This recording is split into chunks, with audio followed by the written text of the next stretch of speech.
Folks, how are you? Welcome to another episode of the one and only Reboot. I am here with my usual co-host and nemesis during this very short time of Reboot, Jordan Bell. Jordan, how are you? I am fantastic. I love the movie that we're doing today. Oh yeah. Um, we've got a great guest judge, Oh yeah. and I'm excited, man. I'm excited to get into it. I am also excited. We got a great movie, and like you just said, a great celebrity. I'm going to say it again. That's right. Celebrity judge High praise. here today, the one and only Jesse Weiss. Jess, how are you, my friend? I'm great. Happy to be here. Feel like, I've put in my time for this. 10,000 hours feeling. You have definitely you are You've earned it. qualified. Yeah, I you are think so. qualified. You've earned it. Jesse is one of my lifelong friends. We grew up together here in Los Angeles. But like we've had a ton of Worcester alums as judges so far. And Jesse's not quite a Worcester alum, but pretty damn close. A Kenyon College, right? That's Kenyon right. College graduate. The back roads of Ohio. Back Yeah. roads of Ohio, indeed. A beautiful drive, I will say, from Worcester to Gambier. But Jess, it's lovely to have you here. In addition to being our friend, Jesse, you are, I would say, easily in the top three, maybe the most knowledgeable movie person that I know in terms of just like you said, hours watched and knowledge base total. And you're also a writer yourself, so you are a super qualified, wonderful person to be judging today. Any questions? Anything you want to know before we talk about? We'll just say it now. Love and basketball. Jordan's got his gear on, repping. We are going to be doing a reboot of Love and Basketball. So, Jess, any questions or anything before we dive in? No questions. I feel like I can sense the confidence from Jordan. I feel like Dave, you're Yeah. Dave needs a win, man. Listen. 4-2, we're doing best out of 10. Listen, Dave needs to get hot. I said before we started recording, our guys feel good. All right. This team, my team, has never panicked. We're not going to start panicking now.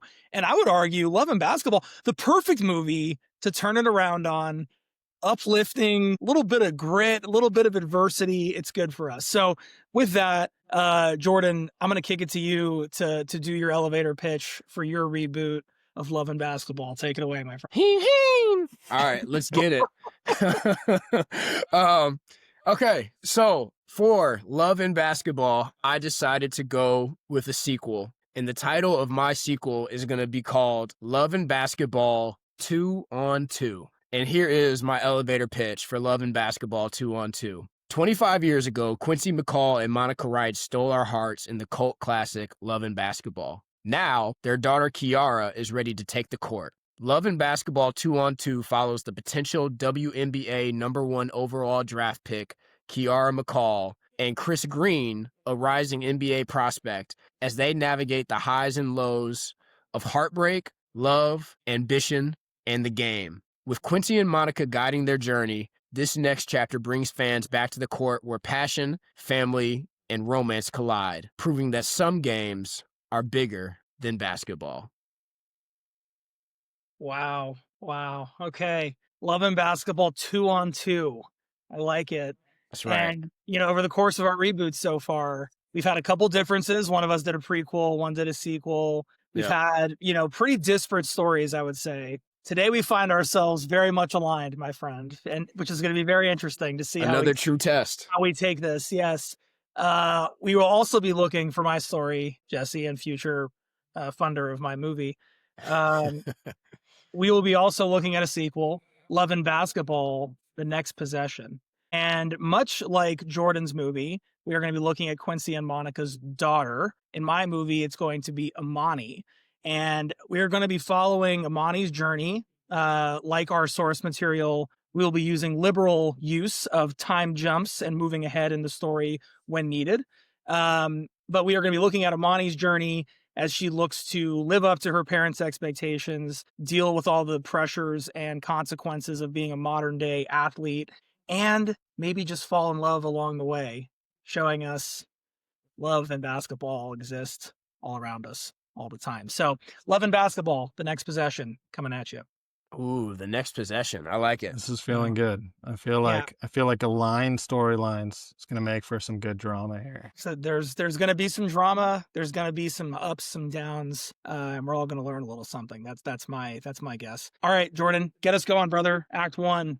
Do we want comments from Jesse? Or Oh, I guess, sure. Sorry, Yeah, I didn't I mean. feel yeah, don't skip out on my guy Jesse Yeah. here. Sorry, you're It's totally right. okay. I'm just excited. it's okay. No disrespect. Yeah. I feel like these will come as the stories progress. But are two thoughts? Are we keeping these to L.A. the heart of L.A. stories for both of you? And Mine is a very LA story, Oh yes. as you're about to find out. okay, Oh yes. As is And- mine. and Which puts me at a little bit of a disadvantage as I was an gonna say. East Coast guy. okay, then I guess the question for both of you. I think Dave, you kind of addressed it, but Jordan also. Are we 20? We're 25 years later. Were we staying 20? Or it's linear? Are we showing? Yeah. So mine is probably more like 19 years later. Okay.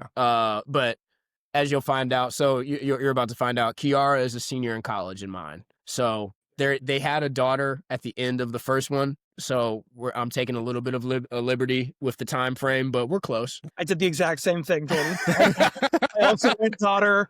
I went daughter because at the end of the movie, that's who we see in the Yeah. crowd. So I was like, okay, we're gonna run with the daughter.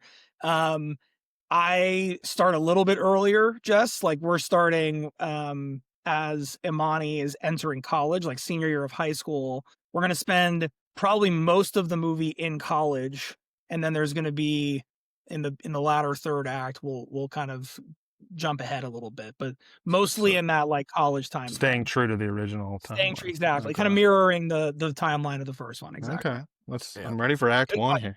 Oh, good All right. question. I'm fired up. Yeah, let's get into us it. going, brother. All right, so for Act 1, first we're going to do a little bit of casting. So we've got Quincy McCall, played by Omar Epps, and he is the head women's basketball coach at USC. Then we've got Monica McCall, Sanaya Lathan, and she is the GM of the Los Angeles Sparks. Kiara McCall is going to be played by Lyric Ross, and she is Quincy and Monica's daughter, who is a senior at USC on the women's basketball team coached by her dad. If you're not familiar with Lyric Ross, she plays Deja in This Is Us. Then we've got Chris Green, played by Jabari Banks from Bel Air, and he's a former 5-star prospect shooting guard transfer from the University of Oakland to USC and the potential love interest for Kiara. Then we've got Aaliyah, played by my girl Yara Shadidi, I think is how you pronounce her name, and she plays Kiara's best friend and star volleyball player. Then we've got Ron, played by Caleb McLaughlin, and he's Chris's new roommate and NBA hopeful point guard at USC. And we've got Coach Walton, the men's basketball coach at USC, played by my guy Richard T. Jones. And then we've got our guy Zeke McCall, played by Dennis Haysbert from the first movie. So Act 1 begins with Chris arriving at USC late at night the day before classes begin. Chris was a potential lottery pick coming out of high school, but suffered a major knee injury his freshman year. During his time at the University of Oakland, he developed a reputation as a bad teammate. He finally decided to transfer to USC for his senior year, where he hopes to get one more shot at the national title and the pros. When he enters his room, we meet his roommate, Ron. Now, Ron is also a senior at USC and expects to be the starting point guard. Ron knows all about Chris and his reputation and isn't trying to be his friend. He just lets him know to be ready for practice the next day. We then go to a beautiful house in Beverly Hills where we find the McCall family getting ready to have dinner. Now, Quincy is outside on the grill and Monica's up in her office finishing up some work, and Kiara's on the couch icing her knees. We see them at dinner, and Quincy and Monica begin talking to Kiara about her upcoming senior year and how important it is for her to remain focused and eliminate distractions. Quincy has been her coach for basically her entire life. This will most likely be his last season coaching her, and he wants her to take the team all the way. Monica has never had the chance to coach her daughter and is hoping that she will perform the way she is expected to so that she can draft her with the first pick in the upcoming WNBA draft. You can feel that although Kiara is used to the pressure she receives from her parents, she's also starting to grow fatigued by it and is taking away from her love of the game. Kiara leaves the house that night, says goodbye to her parents, and heads to the track to work out with her friend Aaliyah, who is a star volleyball player at USC. Kiara and Aaliyah arrive at the track, and Chris is already there in a full sweat, running laps around the track. The three of them stop and talk for a little while. Kiara and Elia have heard all about Chris and are a little bit skeptical of him because of his reputation, but they exchange numbers and promise to look for each other at the football game the next day. And that's the end of Act 1. Laying the groundwork. I like it. Laying the groundwork. Seeds being planted. That's Excellent. right. All right. The McCall family's back. The McCall family is very much back. Well, good news, because the McCall family is very much back in Next Possession as well. So Next Possession, we're going to start, like I said a minute ago, and just like you alluded to, we really want, like with any good sequel, we want to tap into that energy of the first movie, the surrounding area, the LA area. We want to capture a lot of those vibes and build on that. So with that in mind, we are going to be introduced to Amani McCall Wright, who is 18, a senior, and we are going to start the movie at her commitment ceremony, where she is deciding that she is committing to go play basketball at, of course, USC, because as she says in her press conference, she wants to finish the sentence that her parents started writing. She wants to fulfill their legacy. She wants to live up to these incredible expectations that are in front of her. And we see at the ceremony and just after that Monica and Quincy, who are both being reprised by their original actors and mine as well, are supportive, but also already adding to the pressure that Amani is feeling. Quincy is the play-by-play commentator for the men's and women's basketball teams, and Monica is a youth basketball coach. So both very involved in the game, both voices kind of out in the public, especially her dad, and kind of adding into the hype around her as she gets ready to start at SC. So we get Amani enrolled at USC on her first day at campus. She goes to the gym to go start shooting around and working out, and she notices there's a girl in the corner of the gym not wearing any gym clothes, has a camera, and is taking pictures of her. And she kind of like goes up and confronts her, like, what are you doing? But eventually we see, as the scene unfolds, of course, this is our love interest that we're meeting. This is going to be Ray Jordan, who is the artsy girl in the corner of the gym. And she was able to turn the initial hostility of what are you doing taking creepy pictures of me into a fun, flirty conversation where we leave both understanding that there's a little bit of a spark. So with that kind of tone set, we kind of get into the actual season and we see Amani in action at USC. And she is truly like a combination of her parents. She has like the smoothness of her dad and the kind of tenacity and grit of her mom. And the team starts off on a hot streak. She gets an NIL deal where she's appearing all over the place. She's becoming a celebrity kind of campus. We're getting that kind of look into what being a contemporary athlete looks like in college right now. And around all this kind of cool stuff that's happening, Ray, kind of again, without really talking to Amani about it, puts out a mini documentary called Breathing Room, which is a cut of Amani at the free throw line, taking her breaths interspersed with her highlights from the season. And even though she's just a student, Ray is clearly very, very talented. And this documentary not only helps bring up Amani's buzz a little bit, but also brings them closer together. And we see them starting to get food together, starting to hang out, you know, outside of her just being a photographer covering the team and Amani being a player. And right as we're starting to get all that kind of niceness happening, the team starts to hit a snag, because as we're playing, we see them in a game. Amani goes up for a hard bucket, comes down weird on her ankle, rolls her ankle. And as soon as she gets hurt, we kind of start to feel her demeanor shift. And after the game, Ray comes up to try and cheer her up. Amani immediately snaps at her and says, you're not the person I want to see right now. I need to focus on what's important to me. You're not the thing that's important to me. And with that, Ray, super hurt, turns and leaves. Amani realizes that she didn't handle that very well, but she also is starting to get pressure from her coach, who I didn't go through the full cast list, but I envision Regina King being the coach, who wants the best for her, but also is going to hold her accountable, says, it's time for you to take this injury seriously and come back quickly, because if you don't, someone else is going to have your spot. End of Act 1. Possession. Yeah, that's scandalous. Yeah, Some good stuff. A little basketball pressure from the coach to heal that ankle. Coach pressure, parent pressure. Look, USC basketball don't mess around, right? So I see some parallels between the first and the second movie. Yeah. You bet don't let a injured player take your spot. I see it. we're working. And then Jordan is so she's a senior at this point. Is she like Mom Monica? Achilles' heel was kind of being a hothead, had to overcome that. Is she polished at this point? Like we're Yeah, past Kiara. So Kiara is the number one women's prospect in the country. Like she is going to be the number one pick in the WNBA draft. And Monica, being the GM of the Sparks, who are struggling right now, is hoping that the Sparks basically lose so that they can draft Kiara. So Kiara's polished. She is the parallel to what's my girl's name? Juju. Okay. She is the modern day Juju. Okay. And Monica, like end of movie, we see her kind of almost making her debut with the Sparks, just an established player with the Sparks. Is she like an LA legend? Is she like Jerry she's West? A Sparks. She is.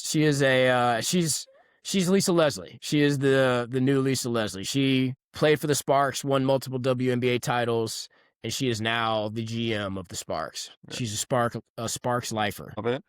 And then Dave. Yes, sir. Ray releases the YouTube video. Yeah. Is there any like Amani getting angry initially? Or Yes. So kind of like it kind of, I think that process like mirrors that first scene where it's like initially Amani is like, why did you do this without asking me?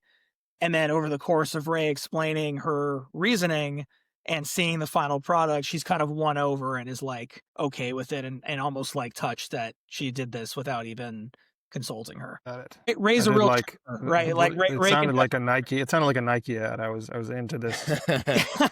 well, maybe like high development from Ray. Yeah. Ray is ahead of her time as a as a filmmaker and as an auteur, I would say. Yeah, That's right. Okay. yeah. All right. Should we get into our Act 2s? Act 2. Hit it. All right. So we got Act 2 in Love and Basketball 2-on-2. So the next day we see Quincy McCall and Coach Walton at lunch talking about the upcoming season. Coach McCall feels as long as he can keep his daughter, the potential number one pick in the upcoming draft, focused, they've got a chance to go all the way. Coach Walton is a little less sure. His news transfer, Chris Green, comes with some baggage. He left Oakland with a bad reputation, but if he can have a good senior year, their team could go far, and Chris may get a second chance at the NBA. Meanwhile, we see Kiara and Aaliyah on the sidelines at the football game, and Kiara is clearly hoping to run into Chris. Chris eventually shows up to the game, but he's not standing with the rest of the team. Instead, he's standing off to the side by himself. So Kiara walks over to him and begins chatting with him. And Quincy and Monica are watching the game from up in the press box, and they see Kiara and Chris standing next to each other. Quincy informs her about Chris and his history at Oakland and expresses to her that he doesn't really want his daughter getting close to him. Now, Monica, on the other hand, is a little bit less skeptical and insists that Quincy give him a chance before judging him. It reminds him that although it's Kiara's senior year, it's important to remember that she's a lady with a life outside of basketball. So the next scene, we get a split screen. On the left, we got the men's team. On the right, we've got the women's team, and they're both at practice. And on the men's side, Chris is being frozen out off the ball by his other teammates. On the women's side, Kiara is making plays. She's getting her teammates open shots. She's defending. And whenever she's open, she drains it. So at the end of practice, Chris sits in his locker with the towel over his head, while Kiara, on the other side of the screen, is with her teammates laughing and recovering in the cold tub. So the season begins, and Kiara's team gets off to a hot start. The men's team loses their first 2 games, and Chris doesn't score more than 10 points in either game. One day after practice, Chris and his roommate Ron stay after to get up some extra shots. Midway through their workout, one of Ron's balls rolls onto the court where Chris is working out, and when Ron asks Chris to pass the ball back to him, Chris replies, "Why should I? You never passed the ball to me." So this leads to the two of them going back and forth, and Ron expresses to Chris that he's not going to allow Chris to steal his opportunity to make it to the NBA after he feels like Chris already blew his shot.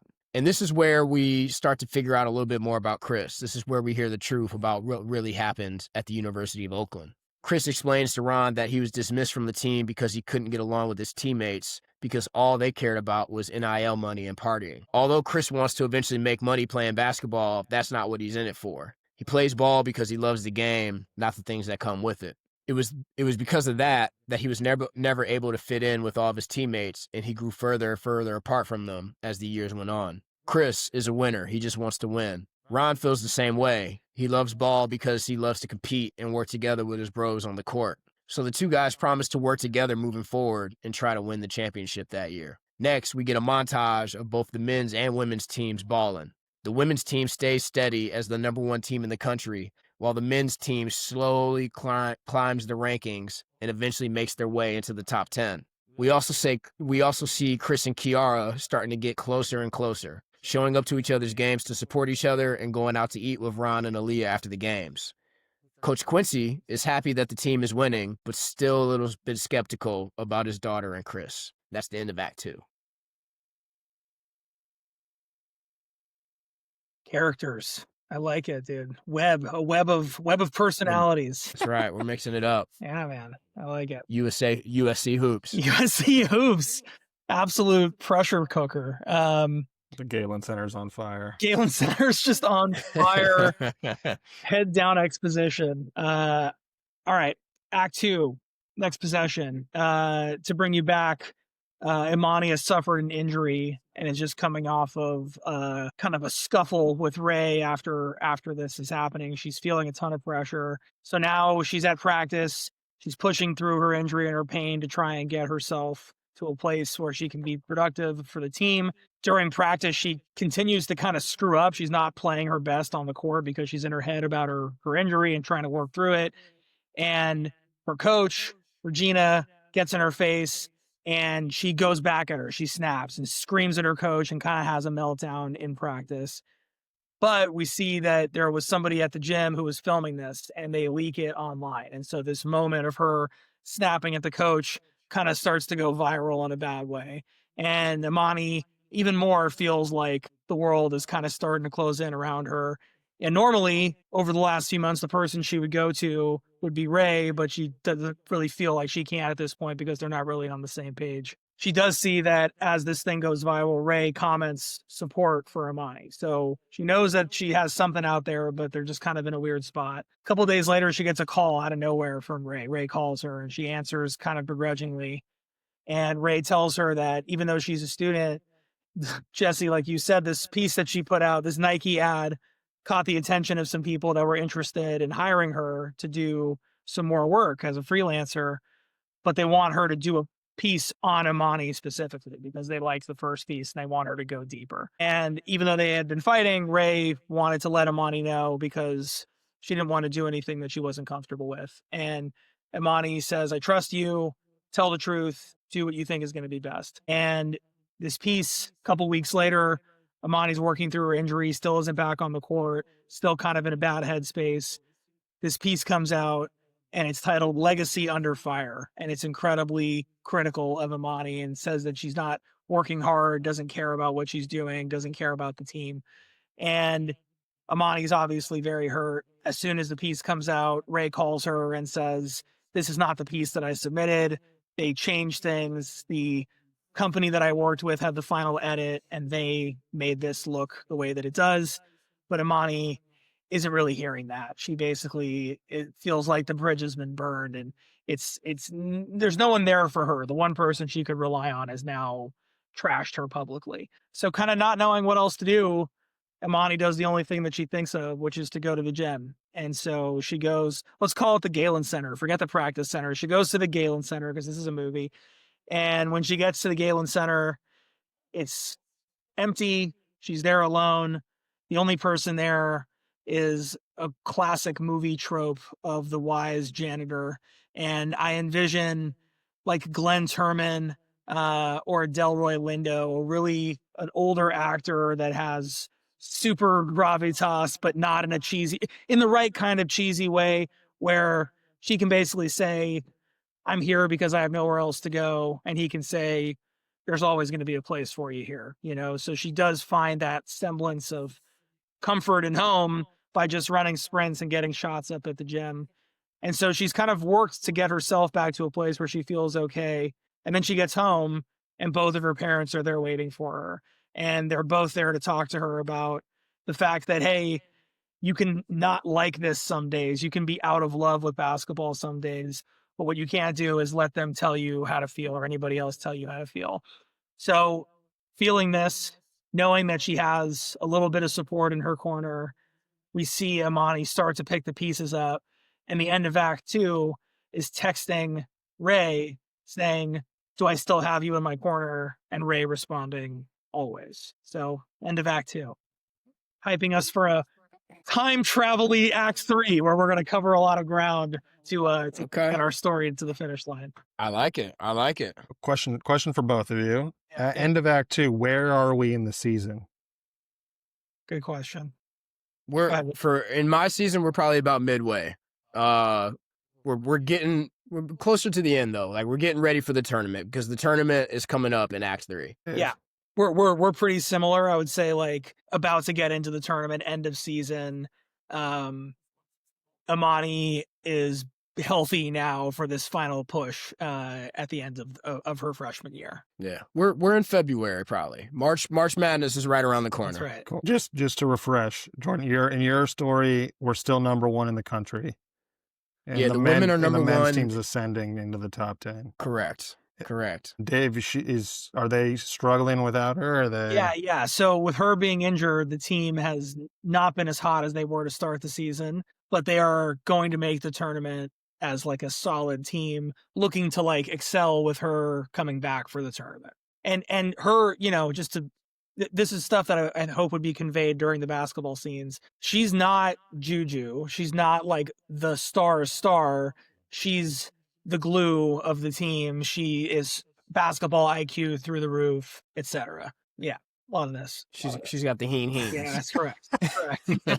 Well said. Exactly. Yeah. So that's where we're at. I like it. Yeah. Here we go. Jordan, bring us up, baby. All right, here we go. Yep. So Act 3. All right, so Act 3, Chris and Kiara are now officially a couple, and they're starting to look a lot like Quincy and Monica back in the day. They study together, work out together, ice their knees together, and compete with each other at every chance they get. The LA Sparks have the worst record in the WNBA, and it seems inevitable that Kiara is going to be drafted by the Sparks. Chris and Ron have become one of the best backcourts in college basketball, and Chris has rejuvenated his career and believes he has a chance to go to the G League after he graduates and prove his NBA potential is still there. Now, Chris and Kiara head up to the hills one night for a romantic night together underneath the stars, and Chris asked the question, "What's going to happen to you and I next year?" Chris's dream is the NBA, but he knows in order to get there, he's going to have to take an unorthodox path. Where he ends up next year is pretty uncertain, whereas Kiara knows that she's going to be on the Sparks. Kiara believes in the love that she and Chris have built over the course of the year, but in order for her to commit to Chris long-term, he needs to get the approval of her father. Later that week, the McCalls have a cookout at their house. Chris, Ron, and Aaliyah all show up to the house as guests of Kiara. We see Quincy on the grill with his dad, with whom he is made up with since the first movie, and Coach Walton. The three of them talk about Chris and his relationship with Kiara. Now, Quincy and Zeke are both against this relationship. They want Kiara to remain focused on the tournament, while Coach Walton emphasizes to both of them that the rumors about Chris were wrong, and Chris has proven to be an excellent young man and a leader of his basketball team, and potentially the reason why they'll have a chance to win the national tournament. Chris asks Quincy if the two of them can have a moment to speak. They find a quiet place to talk, and Chris asks Quincy if he can have his blessing to officially date Kiara. Quincy says he needs to see more from Chris before he gives him his official blessing, but for now, he won't interfere with the two of them being together. It's the first game of the women's national tournament, and the number 1 seed USC is up big with 10 minutes left to go in the game. The assistant coach suggests to Quincy that they pull the starters and let them rest before the next game. But Quincy wants to make a statement. On the very next play, Kiara drives to shoot a layup and comes down awkwardly and breaks her ankle. Chris, who's at the game, runs down onto the court to comfort her and lifts her up off the floor and carries her in his arms to the training room while Quincy and Monica stand on the court in disbelief. The next day, Chris and Ron take the floor in the first game of their tournament, and Chris plays an excellent game as USC marches on to the Sweet 16. Quincy was at the game and walks up to Chris and tells him he wants to meet him at his house later and he has to bring his basketball shoes. So Chris shows up that night in his basketball gear, and Quincy tells him that they're going to play a little game of one-on-one. If Quincy wins, Chris will end things with Kiara. If Chris wins, Chris and Kiara will be allowed to keep dating with the blessing of Quincy McCall. So the two begin playing a little one-on-one, and it's an intense game. Quincy can still play, and he believes he's playing for the heart of his daughter. But he sees that Chris is playing as if it's the national championship, because that's how much Kiara means to him. Eventually, Chris blows by Quincy for the game-winning layup as Love by Music Soul Child plays in the background. Quincy smiles at Chris and tells him, "She's all yours. Just be sure to take care of her." The movie ends with Chris on the phone with Kiara just minutes before his first game overseas. Kiara is dressed in her LA Sparks gear, and just before she heads to the court for practice, she slips off her engagement ring. End of the movie. Booyah. Booyah. What a song. What a vibe. You got to have a nice little needle drop in that one with the epic Definitely. Maxwell in the first one. Of course. Excellent, Jordan. I love it. I love it. Jess, any questions for Jordan before I wrap up? No, I think take it home. That was nice, clean, buttoned up ending. Yeah, just bang, bang, bang. I love Honestly, Thank leaves you, the door sir. leaves the door open for another one. That's right. May the That's sequels, right. may the sequels flow. Yes. Loving basketball 3-on-3. Working all the way up to the 12 person roster. That's right. All right. Next possession, Act 3. We are getting into the tournament. Ray and Imani have reconnected and squashed it. Part of that is because Ray's director's cut of this piece that she did surfaces online. She was able to get a copy of that online, which was her actual first cut, and kind of proves to Imani that what she said was true. The higher ups and producers she worked with did kind of manipulate her work. She would never have done that to Imani. So now they are kind of back together on the same page, kind of in young love. We have a little montage of them working their way through the tournament. They make their way to the Final Four, and we have an epic Final Four game where Imani is doing everything that Imani is known for. She's setting the right pick. She's grabbing the big board. She's where she needs to be on defense. She's playing to the best of her abilities, but it's just not quite enough, and they end up coming up short. Even though they do, we have a nice scene of Imani and the coach, basically with coach kind of acknowledging the hard work that she put in and that she's grown a lot as a person, and she's excited for the future of the next 3 years of working with her. That is going to kind of kick us into hyperdrive, where we now start to jump forward in time a little bit, where off of this tough loss her freshman year, we get all the way up to WNBA draft night, where we jump through the rest of her college career. But on draft night at her table, we see the characters that we've met. So we see her parents are there. We see that Ray is there. We see that her coach is there. And we get the feeling that she's had a really successful, wonderful college career. And now, like we saw in the beginning of the movie, she's ready to take on this next challenge with this team surrounding her. And like I mentioned a minute ago in Act 2, she's not the number 1 overall pick. She's like the 18th pick of the first round. She's a solid player, but she's not going to be the star right away. So much so that we get into training camp and it becomes clear that she may not make the team. And as she's going through training camp, the veterans are being brutal to her. Ray is trying to support her, but doesn't really know how, because Imani's trying to navigate this new environment. And it comes to cut time, and Imani gets told, "You're not going to make the team.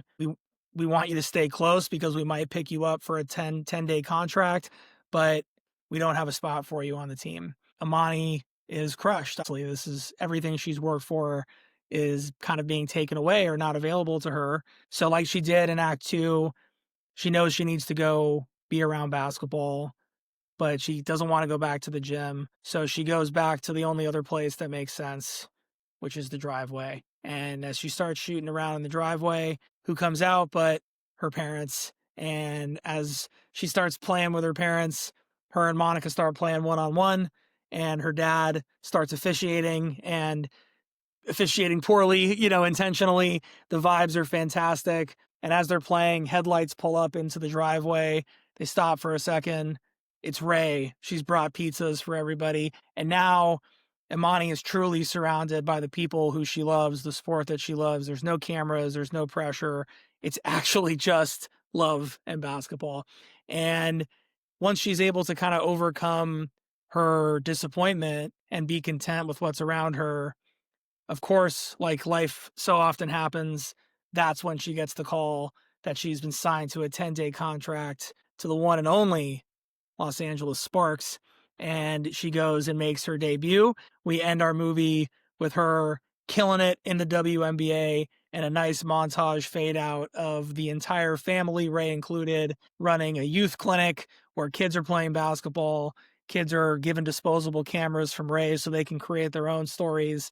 And we are kind of left with the impression that Ray and Imani are on the path to go build a life together, and Imani's on the path to go take over the WNBA in her own way. That's Love and Basketball, The Next Possession. Beautiful. Bravo. Well done. Yeah, bravo all Bravo. around. Yeah. Bravo. Love and Basketball. Very, very, Good movie. we went down very similar paths. I played with doing a, like, no joke, I played with doing a lesbian love story as well. And I decided not to. Yeah. But I like it. I thought about doing a prequel. The first version of this that I had Ooh. was definitely a prequel. Okay. But it just wasn't, I couldn't quite figure it out. So Yeah. I never went prequel. I was sequel the whole way. yeah, you knew. People want to see Omar Epps and Sanaa Lathan again, Of dog. course. Let's get them in there. By the way, I meant to say this after your act 3. I'm really glad that you included a scene of both of them icing their knees together as a nice little, Yeah. so good one there. I don't know But how PG this podcast is, but I know where that went. Yeah. Little strip one-on-one. Listen, game is game. You got to. I drew That's conclusions. right. Where's the D? Right here. Amazing. Well, Jess, thoughts, questions before you make your big decision and decide which of these movies is getting greenlit? Immediate thoughts off the bat. I think Jordan did a great job paying homage to the original. I think weaving in stories, the nod to the one-on-one game. He gave a little follow-through when describing, took me back to Monica holding the follow-through. I think just in terms of staying true to the original and really, like you said, giving the fans what they want with Quincy and Monica, I thought was really well done. And then Thank you, Dave, sir. I thought your strength was you really took into account the period now in this modern love story that we don't get to see often, which is refreshing as always. And then 2, just the way college basketball and media has changed. I think the impact of a hype tape and NIL and how quickly things can shift based on bad press and media, which you don't really see in the original. This was kind of a new twist. Amani had to face something her parents didn't have to in their time. So I thought, well, Jordan paid great homage to the original and like a true sequel. I thought yours was a nice modern twist that it kind of gave a new perspective on the college athlete's life. Yeah, I love it. Thank you. Yeah, that was conscious because it is and so much of the original is about like the distractions and things of that time and how easy it is to slip into it. So I was definitely going for that. So I'm glad it came to I played with doing more NIL stuff in mine. Just because obviously like that's such a huge thing in college sports now, but I just wanted to focus more on a love story than I wanted to focus on the nuances of 2025 college athletics. But obviously, like a great choice by you. Well, we'll see if it is. Jess, we need that's right. We need our verdict. Who's gonna bring it home tonight? Drum roll. Yeah, drum roll.